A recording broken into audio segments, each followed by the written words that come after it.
Assalamualaikum Ustaz. Waalaikumsalam warahmatullahi wabarakatuh. Ingin bertanya, di terjemahan Al-Quran dijumpai kalimat orang fasik. Apa sih fasik itu? Lalu apa bedanya jahil, fasik, dan munafik? Apakah ketiganya berkonotasi sama? Terima kasih. Semangat memahami Al-Quran dan semoga Ustaz dan juga orang-orang saleh di belahan bumi manapun selalu dalam keadaan sehat dan selalu dalam lindungan Allah Subhanahu wa taala. Amin. Semoga Allah juga memberikan perlindungan kepada Anda dan kebaikan dan lebih daripada apa yang Anda sampaikan. Baik, fasik. Pertama fasik. Fasik itu orangnya, ya. Perbuatannya disebut fasak. Fasak yafsuqu. Ya, fusuqan fahuwa fasiq. Ya. Fasak yafsuqu fusuqan atau fisqan fahuwa fasiq. Bi'sal ismul fusuqu ba'dal iman. Dari fasaqa. Fasaqa. Orang yang disebut fasik. Perbuatannya disebut fusuq atau fiskun. Nah, lihat sini. Ini kata kerjanya, verbnya, infinitifnya. Fasaka. Nah, untuk memahami kata fasak, kita cari lawannya. Ya. Bima'rifatul diddi yu'raful ma'na. Dengan mengetahui lawan, ya kita bisa mengetahui hakikat dari kata yang ingin kita pahami. Apa sih artinya kecil itu? Lawan kecil apa? Besar. Oh, kalau kita tahu artinya besar itu berarti ini lawannya. Fasak itu lawannya di ta'. Ya. Kemudian ininya muta'in. Ta'in atau ta'in. Ya. Ata'a muti'un atau muta' ini ta'in aja. Ya, biar sama ininya 3 huruf. Kemudian ininya ta'atun. Ya. Wa huwa ta'in wa dzaka muta'un. Ata'a yuti'u muti'un. Ya. Ta'a. Jadi bahasa Indonesia diserap ke dalam bahasa Indonesia ditaat. Nih, ta'atun. Ya, kata apa namanya? Kata bendanya ta'atun, taat. Ya. Ya, taat itu sederhananya mengikuti semua perintah yang disampaikan. Ya, taat patuh pada setiap ketentuan yang disampaikan. Ketentuan itu bisa perintah, bisa larangan. Ketika kita mengikuti perintah, menjauhi larangan disebut dengan apa? Taat, ya. Perhatikan baik-baik teman-teman sekalian. Ya. Ini kalau kita ambil bentuknya di Al-Qur'an sering menggunakan bentuk muta'addinya. Ata'a yuti'u. Ya. Ata'a yuti'u. Orangnya disebut dengan muti'ah. Supaya ketemu ada yang namanya muti'ah. Ya, muti'ah. Muti'ah itu saya muti'ah asalnya. Ya, muti'atun. Orang yang taat, yang patuh. Ya, muti'ah misalnya banyak teh. Banyak ya, Mutia Hatta, Mutia Hafid, Mutia macam-macam. Ada Mutia, misalnya Abdul Mutia, yaitu hamba Allah yang taat. Saya ambil kata apa-nya supaya ketemu ininya. Ya. Taat sifatnya, taat, patuh pada setiap ketentuan, bisa perintah, bisa larangan. Nah, lawan dari taat itu fasak namanya, menyimpang dari ketentuan, menyimpang. Kita diperintahkan oleh Allah salat, kita salat, diminta puasa, kita puasa, diminta zakat, kita zakat, diminta jangan bermaksiat, kita tinggalkan maksiat, itu taat. Nah, siapa yang menaati Allah seperti itu, maka Allah akan berikan hadiah di akhirat nanti dengan hadiah yang terindah, bahkan berpotensi dikumpulkan dengan orang-orang saleh, para syuhada, orang baik, bahkan para nabi. Itu ada di Quran surah keempat ayat 69. Wa may yuti'illaha wa rasul fa ulaika ma'al ladzina an'ama Allahu 'alaihim minan nabiyyin was-siddiqin wasyuhada'i was-salihin wa hasuna ulaika rafiqa. Ya, dzalikal fadlu minallahi wa kafa billahi 'alima. Jadi ini karunia Allah yang sangat besar. Kalau kata Allah, kalau mau cari teman yang baik-baik. Ya, cari yang soleh-soleh, yang taat-taat, kan? Mau cari suami yang taat, cari istri yang taat, ya? Cari teman-teman yang taat, cari teman di kantor yang taat, yang mampu mendekatkan diri kita kepada Allah. Nanti di akhirat akan dikumpulkan dengan orang-orang baik ini, termasuk dengan para nabi, khususnya Rasulullah Sallallahu Alaihi Wasallam. Nah, lawan dari ini taat, ini fasak, menyimpang. Nah, makhluk pertama yang menyimpang dari ketentuan Allah itu jin, ya, yang tinggalnya bahkan bersama malaikat. Ya, itu disebutkan di Quran surah ke-18 Al-Kahf ayat 50. Nah, kita nih sunnah malam Jumat di antaranya baca surah Al-Kahf. Ya, silakan. Ada yang Al-Kahfian, ada yang Yasinan, mungkin Baqarahan, ya kan, An-Nisaan, Ali Imranan, enggak ada masalah. Di antara sunnah malam Jumat apa? Al-Kahf. Di ayat ke-50. Ya, ada makhluk namanya jin. Jin ini itu taat tadinya, taat sekali beribadah pada Allah, ibadah. Cuma ketika diciptakan Adam alaihissalam dan Adam diberi tugas menjadi khalifah di bumi, pemakmur bumi, pembawa risalah misi dari Allah Subhanahu wa taala, dan diberikan kelebihan banyak hal termasuk pengetahuan, dia iri, dengki, sehingga sombong, nggak mau hormat kepada Adam. Ketika Allah perintahkan untuk sujud, semua sujud hormat, bukan sujud menyembah tapi hormat. Ketika hormat, ini nggak mau dia, jin ini, ya nggak mau karena sombong. Nah, taat ini ketika dia menyimpang, diperintah sujud, perintah, ada ketentuan, dia melawan, nggak mau, ya maka kalimatnya fasak, dia menyimpang. Maka disebutkan di Quran surah 18 ayat 50, wa idh qulna lil malaikati isjudu li adama fasajadu illa iblis kana minal jinni fafasaqa an amri rabbih. Ketemu tuh kalimatnya, fafasaqa, fasak. Ya, ketika kami perintahkan kepada kalangan malaikat dan sebagian jin yang hadir pada saat itu untuk hormat kepada Adam, semua sujud hormat kecuali iblis. Siapa iblis ini? Kana minal jinni, termasuk kalangan jin. Ya. Kana minal jinni, termasuk dari kalangan jin. Ya. Bukan jin dan jun, itu bukan, kalangan jin yang asli, ya. Fafasaqa. Nah, maka dia menyimpang. Nah, lawan dari menyimpang itu taat. Jadi artinya jin itu tadinya taat. Jadi ibadah taat, cuma menyimpang saat itu fasak, keluar dari ketentuan Allah Subhanahu wa taala. Ya, fa fasaqa an amri rabbi. Kenapa dia menyimpang? Nanti kalimatnya tafsir lagi di Al-Baqarah di ayat ke-34, ya.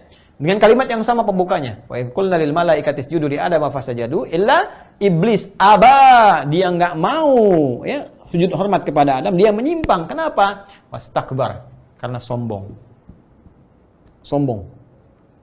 Dia menyimpang, gak mau sujud hormat. Kenapa? Karena sombong. Aba wastakbar. Kenapa sombongnya? Apa sih yang terjadi dengan dia? Gimana kesombongannya? Tafsir lagi di Quran surah ke-7 Al-A'raf ayat 12 tuh. Dari 11, 12, 13. Di ayat 12 itu jelas. Qala ma mana'aka alla tasjuda idh amartuk. Hei, iblis, kenapa kamu gak mau sujud hormat kepada Adam ketika aku perintahkan? Ini bukan sujudnya, kata Allah tuh, ya. Ini perintah aku, ini perintah, bukan masalah sujudnya. Kamu nggak sujud tuh nggak penting, tapi ini perintah saya. Kenapa kamu menyimpang? Apa jawabannya? Qala ana khairum minhu. Ya Allah, aku lebih hebat dibandingkan dengan Adam. Khalaqtani min narin wa khalaqtahu min tin. Kau ciptakan aku dari api, kau ciptakan dia dari tanah, nggak level. Api harus hormat kepada yang rendah. Wah, udah deh. Maka dikuasailah dia oleh keburukan. Tertutup yang baik-baik tadi. Ini yang taat-taatnya hilang, tertutup. Ya. Nah, jadi kalau Anda ingin menutup yang jelek, ini misalnya ada jelek ditutup, ya, nggak mau terbuka itu aurat namanya. Ini ada aurat yang jelek-jelek kita nggak mau tampak, ditutup. Nah, maka pakaian yang menutupnya disebut libas. Libas itu sesuatu yang baik, nutup yang jelek supaya nggak tampil. Tapi kalau sebaliknya, ada yang baik, ditutup sama yang jelek, nutup sekaligus, balas, nutup. Maka ketika melekat pada pemiliknya disebut iblis. Kenapa disebut iblis atau bahasa Yunani diabolis? Karena makhluk ini menutup kebaikan-kebaikan yang telah ia kerjakan dengan sifat sombongnya. Karena itu sombong itu diharamkan oleh Allah untuk melekat pada perbuatan hamba. Kenapa? Dahsyatnya, jeleknya sombong ini bisa mencegah pelakunya dari taubat kepada Allah. Jadi sombong itu bisa menutup taubat. Ya. Apa buktinya? Buktinya kan Allah itu punya sifat Rahman. Jadi kalau ada hamba berbuat salah, berpotensi diampuni. Ya, mari kita lihat Adam, ya, dengan sifat kemanusiaannya sebelum bertugas ke bumi. Jadi ketika turun ke bumi, baru menjadi nabi, ditugaskan ke bumi. Di akhirat diberikan setelah pelatihan, diperkenalkan dan sebagainya. Ada sifat kemanusiaan ditampakkan. Ini loh akan terjadi pada anak cucumu. Salah kan? Ya, Adam berbuat salah. Singkatnya Adam salah. Apa yang terjadi ketika salah? Adam menyadari. Ya, berbuat keliru dan Allah memberikan tawaran untuk mohon ampunan, taubat. Adam menyadari Allah Maha Rahman. Apa yang terjadi? Adam minta ampun. Maka ketika minta ampun kepada Allah, turunlah Quran surah ke-2 itu ayat 37 untuk mengisahkan kepada kita kejadian ini. Fatalaqqa Adamu min rabbih kalimatin fataba alaihi. Jadi ketika Adam menyadari, ya Allah saya salah, langsung terfikir, ya Allah Engkau itu Maha Rahman, Maha Rahim.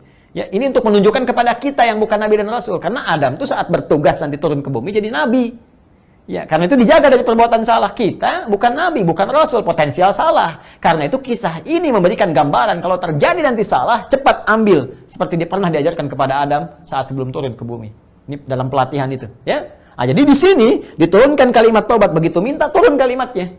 Apa kalimatnya? Itu yang di Quran surah ke-7 ayat 23. Quran surah 7 ayat 23. Rabbana zalamna anfusana wa illam taghfir lana wa tarhamna lanakunanna minal khasirin. Ya Allah, kami berbuat salah ya Allah. Kami merugi ya Allah. Kalau Engkau enggak ampuni kami rugi sampai kembali kepada minta ampun ya Allah. Taubat di sini. Taubat. Maka diharamkanlah sifat sombong. Kenapa? Karena ketika iblis menyadari Adam taubat, dia nggak taubat. Padahal Allah sudah kasih jalan. Makanya diklarifikasi. Kenapa kamu nggak mau sujud? Itu tuh gambaran, isyarat supaya bisa mengenang. Ya, bisa tahu sifat rahman Allah, bisa taubat. Dia nggak mau taubat. Begitu melihat Adam taubat, oh langsung naik. Saya akan buktikan saya lebih hebat dibandingkan dengan Adam. Maka dia minta kepada Allah. Yang diabadikan di Quran surah keempat itu. Ayat 17, 18, 19. Langsung katakan, la'anahullah, dilaknat oleh Allah. La'attakhidanna min ibadika nasiban mafruḍa. Ya Allah, aku akan buktikan aku tetap unggul dibandingkan dengan Adam. Berikan kesempatan aku untuk menggoda, mengambil bagian dari anak cucu Adam, aku akan goda dia. Nah, itu yang menjadikan bagian dia, harusnya dia taubat, tertutuplah karena sifat sombongnya. Maka dia goda, ketika digoda berubahlah dari iblis menjadi setan. Ketika dia menggoda, berubah dari iblis menjadi setan. Ini asal kisahnya. Nah, perbuatan menyimpang ini disebut dengan fasak. Pelakunya disebut dengan fasik. Karena itu Allah haramkan sifat fasak dan kemudian, awas hati-hati, menjauhkan kita semua dari tipikal orang-orang fasik. Ya, melarang kita untuk menjadi bagian orang fasik dan mengharamkannya. Nah itu, jadi jangan pernah kita menyimpang, karena yang sudah menyimpang sudah ada, jangan diikutin. Ya, karena setan sudah berikrar, ya, dan dia sudah berkomitmen kepada Allah untuk menggoda, makanya dia akan tularkan. Ini lebih bahaya daripada COVID nih, fusuk ini, fusuk menjadikan orang menjadi fasik. Oh, hati-hati ketika akan sholat misalnya terus dijauh-jauhkan. Nah itu setan sedang berdinas tuh, dia sedang tugas tuh. Ya, Anda harus hati-hati, jauhkan. Ya, nggak apa-apa, celah aja setan itu. Kalau lagi kesel-kesel saya gituin, ngapain kamu Tan mau goda saya? Nggak bisa. Sudah mau sholat sekarang nih. Udah, ini apa?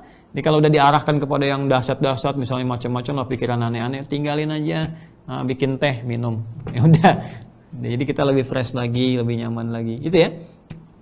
Kemudian tadi apa? Perbedaan fasak dengan mana tadi pertanyaannya?